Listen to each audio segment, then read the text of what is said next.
O Saara, um imenso deserto escaldante do tamanho dos Estados Unidos. Quase ninguém vive lá, por quê? É o calor, a falta de água ou só porque os camelos chegaram primeiro? Vamos descobrir. Primeiro de tudo, o Saara não é realmente vazio. Ele só é exigente com quem fica por lá. Veja os tuaregues, 2 milhões de pessoas espalhadas do Mali ao Níger.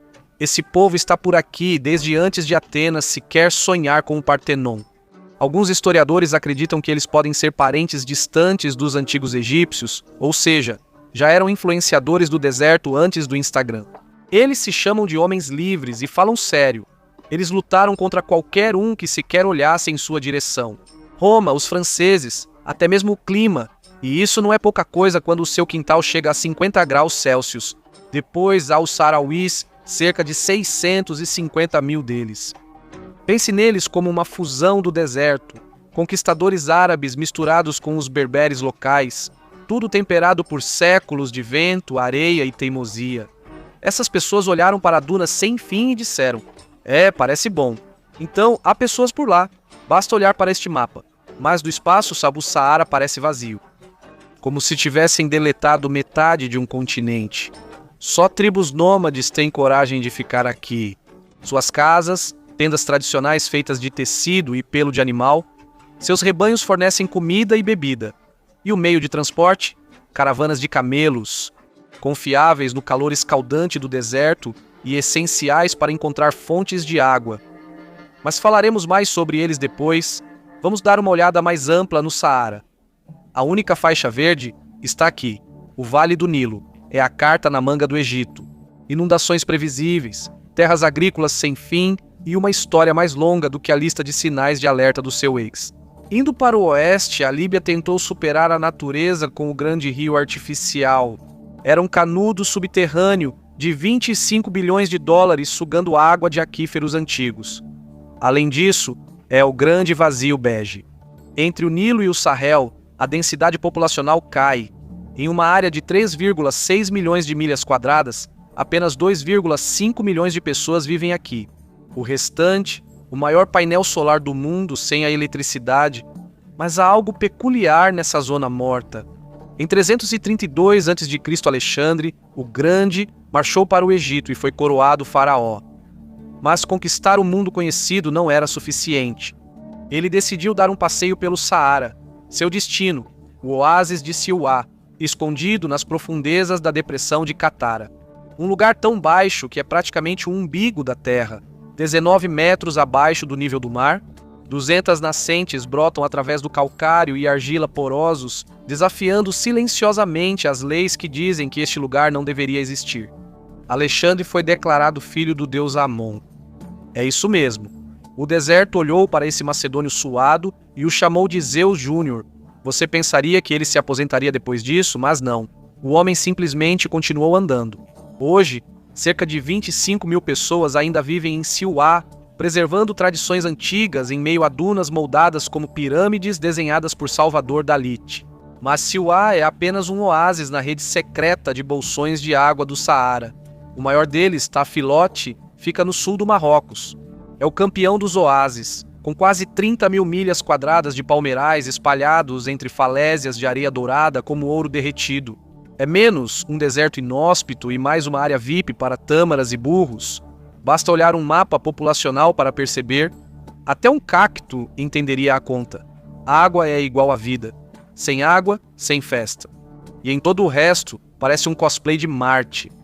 Tirando o Nilo e alguns rios tímidos escondidos no oeste, água na superfície é basicamente um boato contado em volta da fogueira.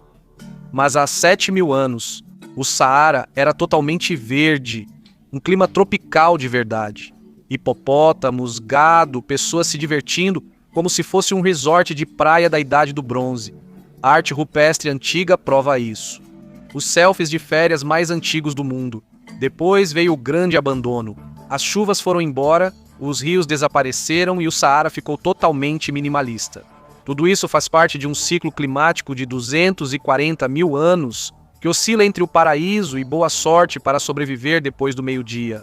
A cada 20 mil anos, a Terra oscila em seu eixo. Isso é o suficiente para desviar as monções do curso e transformar o paraíso em um secador de cabelo. A versão planetária das oscilações de humor, estamos no auge da fase seca do Saara, o modo desidratar embutido do planeta. As monções já se mudaram para o sul há tempos, deixando o norte da África à espera. Aqui, chuva é tão previsível quanto a bateria do celular após a atualização. Oficialmente, o Saara recebe menos de 8 centímetros de chuva por ano, mas isso é a média. Um terço dele recebe apenas 1 centímetro. Outros 17% mal chegam a meio centímetro. Esse é o tipo de secura que esfolia até a sua alma. Enquanto isso, Phoenix, no Arizona, finalmente tem algo para se orgulhar. Claro, faz tanto calor que dá para fritar um ovo na calçada e fritar sua sanidade no caminho até o carro. Mas pelo menos Phoenix tem rios, rios de verdade. O Colorado, os Salts, o verde, um verdadeiro banquete de hidratação. Eles têm gramados, piscinas, anúncios no Zillow. O Saara, só miragens e arrependimento. Mas debaixo de toda aquela areia, a água antiga presa desde quando esse lugar era exuberante. Dá uma olhada nesse mapa. Enormes aquíferos subterrâneos. O maior, o sistema aquífero de Arenito Núbio, se estende por 1 milhão de milhas quadradas, água suficiente para manter as torneiras funcionando por séculos. Exceto que é água fóssil. Uma vez que você a bebe, ela acaba, sem recargas. A chuva não vem mais aqui. O grande rio artificial da Líbia vive desse estoque antigo, sugando os restos de um mundo mais úmido. Quando ele secar, também acaba a fantasia de um Saara verde. E se você gosta dessas explorações de mapas, não esqueça de se inscrever no canal. Minha ambição está evaporando mais rápido do que a água subterrânea. De qualquer forma, até mesmo os oásis, esses pequenos e teimosos milagres verdes, estão morrendo lentamente. O deserto está se expandindo gradualmente a cada ano nas zonas críticas, engolindo o Sahel grão por grão. Em Tombuctu, o rio Níger simplesmente abandonou o lugar, isolando a cidade de uma fonte confiável de água. Agora o Sahel está se desintegrando em pó e todos que ficaram estão vendo o horizonte se aproximar. Uma avalanche de areia em câmera lenta sussurrando em breve. Siva, Tafilaut, são velas em um furacão, brilhantes, bonitas e condenadas. Sem água não há pessoas, não há cidades e não há amanhã. As luzes seguem acesas, mas o deserto já alcança o interruptor. E ainda assim, no imaginário ocidental, Tombuctu ainda soa como uma história de ninar para nerds de geografia. Bem, não estou falando de você. Em uma pesquisa britânica, 1/3 das pessoas nem achava que Timbuktu existia. Vai entender. O Saara sempre foi o maior engano do mundo, mas por enquanto Tombuctu é real, e sua fama de conto de fadas vem do sal. A cidade não só surgiu, mas prosperou por isso. O Saara esconde mais de 20 lagos de sal e minas em Tagaza e Taudene, antigas minas lucrativas onde homens literalmente extraíam ouro branco. Tombuctu ficava no centro, enviando sal ao norte até o Mediterrâneo e ao sul até a savana. Na época, o sal não era apenas tempero, mas um seguro de vida. Sem geladeiras, sem gelo, só sódio ou fome. Comer sua comida sem sal? Você não era rústico, era bárbaro. A civilização, literalmente, foi construída sobre o tempero. Salt Bay teria se sentido em casa, mas assim como a carreira de Salt Bay, o domínio do sal no Saara foi longe demais. Só pose, nada de sobrevivência. Pouca água, sal demais, a pior rotina de cuidados com a pele da terra. Roma supostamente salgou a terra depois de destruir Cartago. O Saara fez isso consigo mesmo. Quando o clima mudou, os lagos da região sumiram quase de uma hora para outra geologicamente, deixando uma crosta de minerais. Fantástico para os antigos comerciantes, mas péssimo se você esperava plantar, bem, qualquer coisa. Até hoje o solo ainda está impregnado de sal. Algumas gramíneas ralas conseguem brotar, além de uma palmeira ocasional. E então existe a melancia do deserto. Ela é tão tóxica que a FDA simplesmente a proibiu, e o exército dos Estados Unidos alerta os soldados para não comerem. E como se sal e melões venenosos não fossem suficientes, o Saara ainda tem bactérias que acumulam água como sobrevivencialistas do fim do mundo. Elas prendem cada gota no subsolo para se protegerem, uma conspiração microscópica para manter o deserto seco.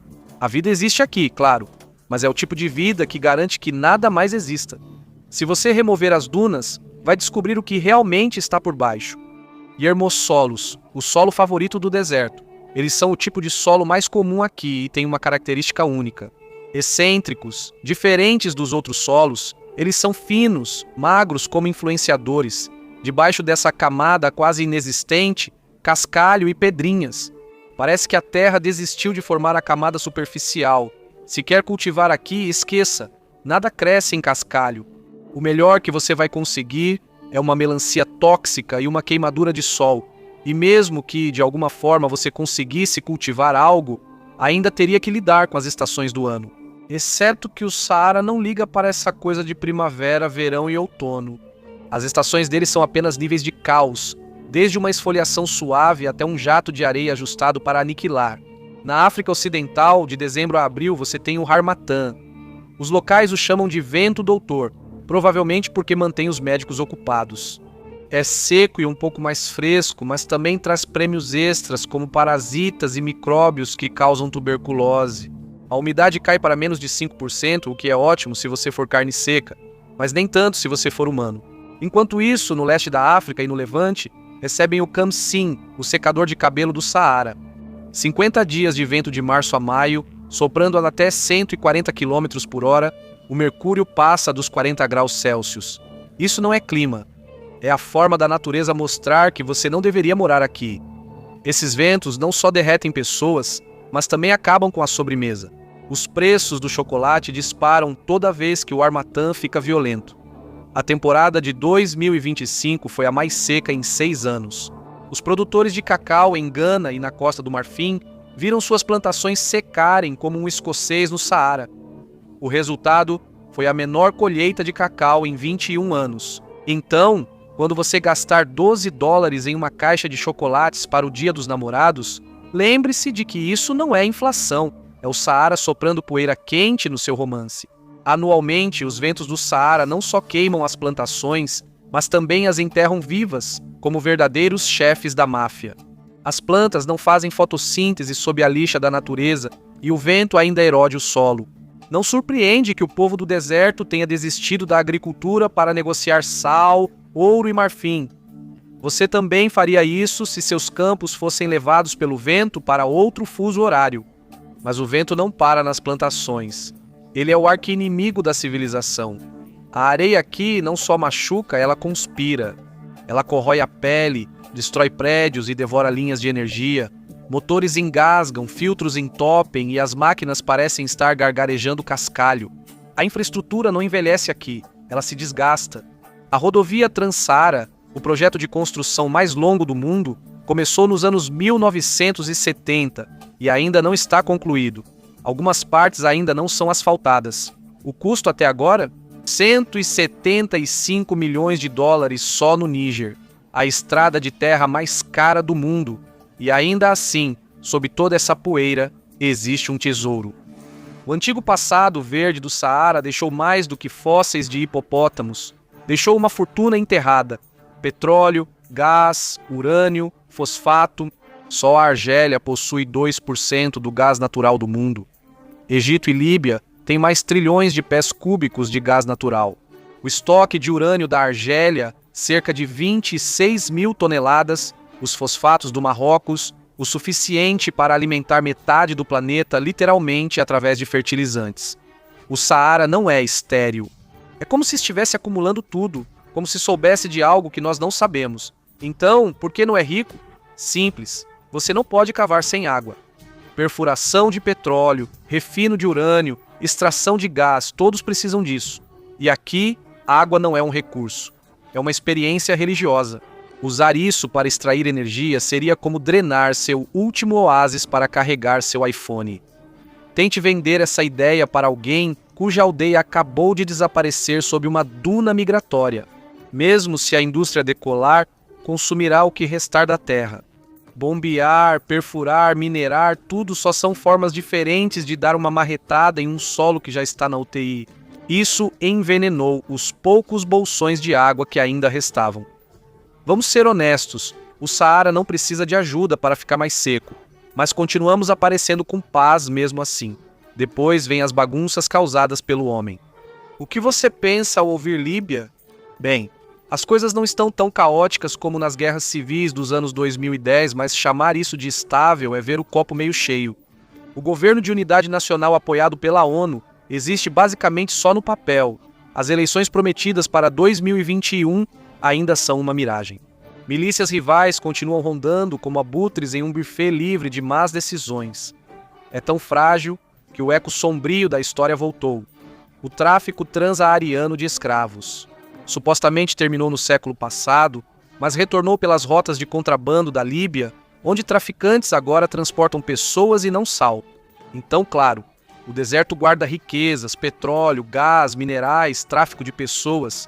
Mas quem vai investir bilhões em um lugar onde governos evaporam mais rápido do que o suor evapora? Nenhuma empresa quer investir em infraestrutura que a política pode enterrar antes mesmo que a areia tenha chance. Ampliando o olhar, isso se repete em todo o mapa. As fronteiras que cortam o Saara são fantasmas coloniais. Elas foram traçadas por europeus que em 1914 já possuíam 90% da África, depois de terem apenas 10% em 1870. Linhas feitas na Europa foram impostas à África. A terra nunca obedeceu e agora está lembrando a todos quem realmente manda. O vento, o calor e o próprio tempo. Quando os velhos impérios finalmente terminaram de se matar, estavam falidos demais para manter suas colônias. Mas devolver as colônias não foi uma saída elegante, e sim boa sorte com isso. Os colonizadores traçaram fronteiras em culturas que mal entendiam. Rotas comerciais e comunidades foram divididas. O resultado? Um mapa mantido por palpites ruins e arrogância. Essas linhas ainda assombram todo mundo até hoje. As fronteiras são arbitrárias, mas os países que elas criaram são dolorosamente reais. Um Frankenstein político costurado. A maioria é liderada por homens fortes surgidos da Primavera Árabe, prometendo estabilidade enquanto seguram um fósforo sobre um barril de gasolina. A Guerra do Sahel agora se estende por uma grande faixa da África. É a versão do deserto de um trabalho em grupo onde todos estão fracassando. Quando as forças francesas se retiraram do Mali em 2022, o vácuo de poder não ficou simplesmente ali. Regimes militares tomaram conta. Agora, figuras como Abdurrahman Tiani comandam o espetáculo, transformando a região em um mosaico de juntas militares. Não é exatamente o tipo de lugar onde investidores fazem fila com apresentações de PowerPoint e talões de cheque abertos. Você não pode vender estabilidade quando o cara que assina sua licença aparece de óculos escuros e em um tanque. E o colonialismo não destruiu só a política, destruiu também o solo. A Europa obrigou os locais a trocar culturas sustentáveis por exportação, como algodão, esgotando o solo mais rápido que os colonizadores esgotaram as terras. Quando a independência chegou, o solo já estava arruinado, todos os nutrientes tinham sumido, cozidos lentamente pelo sol até que nem a terra aguentasse mais. Então, será que o Saara está condenado? Bem, não exatamente. Mas não espere um final de conto de fadas. Veja Doha, no Catar, uma miragem de ficção científica que deu certo. No ano passado, a temperatura média chegou a 41 graus Celsius e a cidade está indo bem. Ela sobrevive graças à pura teimosia e às usinas de dessalinização. Desde 1954, Doha transforma a água do mar em água potável de forma tão eficiente que 99,9% do seu abastecimento vem do Golfo. Os outros 0,01% vêm dos aquíferos. Uma reserva para quando Poseidon resolver largar tudo. É um milagre da engenharia, algo com que nem o Saara pode sonhar. Você não pode dessalinizar o que não tem, como acesso a uma reserva de água e alguns bilhões guardados atrás de uma duna. A arma secreta do Catar não é sorte. É ouro líquido e uma personalidade explosiva. O país está sentado sobre mais de 25 bilhões de barris de petróleo e 843 trilhões de pés cúbicos de gás natural, cerca de 11% das reservas do planeta. E em fevereiro de 2024, a Qatar Energy afirma ter encontrado ainda mais 240 trilhões de pés cúbicos no Campo Norte. O que isso significa? Dinheiro. Dinheiro aos montes. O suficiente para tornar o Qatar o quinto país mais rico do mundo em renda per capita. Dá para comprar outro time de futebol só para deixá-lo no banco, mas o processo é caro. Cerca de 5 a 10 dólares por 1.000 galões. Mas quando o seu PIB pode afogar uma pequena nação você não se preocupa com a conta. Agora imagine a Líbia tentando fazer o mesmo truque. Dessalinização na escala do Catar, sem chance. E a Líbia é uma das nações mais ricas do Saara. Sudão, Mauritânia, Senegal, esses nem entram na disputa. A menos que algum investidor milagroso apareça com bolsos fundos e zero medo de golpes de Estado, a dessalinização vai continuar na lista de desejos, bem ao lado de governo democrático. Claro, o grande rio artificial da Líbia faz isso, mas tente manter isso funcionando em meio a tempestades de areia e dunas móveis. E as estradas? Esquece. E ainda tem a política, a seca mais persistente do Saara. Mover qualquer coisa através dessas fronteiras significa negociar com governos que mal conseguem negociar consigo mesmos. Eles poderiam, em teoria, financiar projetos juntos com o dinheiro do petróleo e gás. Na prática, isso exige paz, estabilidade e uma total ausência de golpes de Estado. 3 coisas às quais o Saara é alérgico. A Nigéria sozinha teve 5 desde a independência em 1960. Existe um país no Saara que você não vai encontrar na maioria dos mapas, a República Árabe Saharauí Democrática, também conhecida como RASD. Na verdade, é um governo que quase ninguém reconhece. Ela reivindica Laayoune como sua capital, mas o Marrocos controla tanto a cidade quanto cerca de 80% do território. Para manter o controle, o Marrocos construiu uma muralha de areia de 2.250 quilômetros conhecida como Zona Livre. A capital de fato da Rasd, Raboune, é um campo de refugiados com uma bandeira. Esse impasse se arrasta desde os anos 1970, fazendo com que investimentos de longo prazo pareçam piada de mau gosto.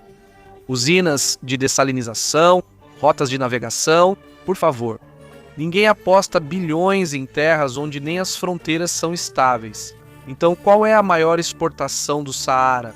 Não é petróleo, não é gás, nem mesmo água, é poeira. Todo verão, a camada de ar do Saara levanta 180 milhões de toneladas desse material e arremessa tudo isso para o outro lado do Atlântico. Ela paira sobre Nova York, espalha-se pelo Caribe e se deposita em Cancún, bem a tempo de aparecer nas fotos da lua de mel de alguém. Mas ela também é a melhor amiga da Flórida. Lembra daquela fábrica de furacões que foi a temporada de furacões no Atlântico de 2005? 2006 era para ser a continuação. 16 tempestades nomeadas 10 furacões, 6 de grande intensidade. Mas em vez disso, o Saara mandou poeira e o oceano disse: "Tô fora". Só apareceram 5 furacões e apenas 2 foram realmente fortes. Aquele ar seco sufocou o sistema de tempestades. É assim que o deserto faz a gestão do clima. A poeira não só encerra tempestades, mas também nutre florestas tropicais. Todo ano, cerca de 27,7 milhões de toneladas de poeira do Saara caem na bacia amazônica carregadas de fósforo, vitaminas para a floresta tropical. É a cadeia de suprimentos mais estranha.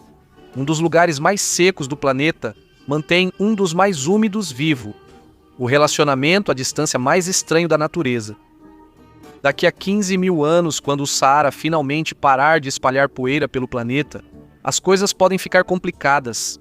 Espere mais furacões indo em direção à Flórida e menos nutrientes chegando à Amazônia. Uma troca terrível, mais caos para todos, mas isso é um problema para o futuro. Hoje, os países que fazem fronteira com o deserto, as nações do Sahel, estão apenas tentando não serem soterrados pela areia, e é aí que entra a Grande Muralha Verde. O grande plano da África para combater a areia com folhas. Lançado em 2007, é uma cartada botânica de tudo ou nada. 8.000 quilômetros de árvores destinados a restaurar 100 milhões de hectares de terras mortas, capturar milhões de toneladas de CO2 e criar 10 milhões de empregos até 2030. O maior projeto de jardinagem do mundo. Até a Eritreia participou, talvez porque seu presidente tema acordar com uma propriedade à beira-mar feita inteiramente de poeira. É ousado, é brilhante e está atrasado. Até o ano passado, apenas cerca de 30% das áreas-alvo foram restauradas. A coordenação entre 12 países tem sido tão suave quanto um balé de camelos em tempestade de areia. Críticos chamam isso de neocolonialismo verde, principalmente após Emmanuel Macron aparecer em 2021 com um talão de cheques e a consciência pesada. Nada diz, desculpe por colonizar vocês, como se oferecer para plantar algumas árvores. E, realmente, nem todo mundo quer que a mesma mão que segurava o chicote agora distribua regadores. Ainda assim, há pontos positivos. A parte do muro no Senegal funciona e mostra que, quando os locais lideram, o deserto recua. Outras nações estão seguindo o exemplo. Quando seu sustento está sendo enterrado vivo, você planta árvores primeiro e conta os lucros depois. Mas esse é o Saara, sempre faminto, sempre em movimento. Uma fera que exige tributo só para deixar você existir. Quando um continente inteiro precisa cultivar uma floresta do tamanho da Austrália só para continuar habitável, você percebe que sobreviver aqui não é apenas um estilo de vida, é um trabalho sem pausas, sem benefícios, e o chefe é o vento. Obrigado por me acompanhar hoje. Espero que você tenha gostado do vídeo e, se quiser ver mais vídeos como este, por favor, considere se inscrever e ativar as notificações. Isso realmente faz diferença. Obrigado novamente, até a próxima no MapPack.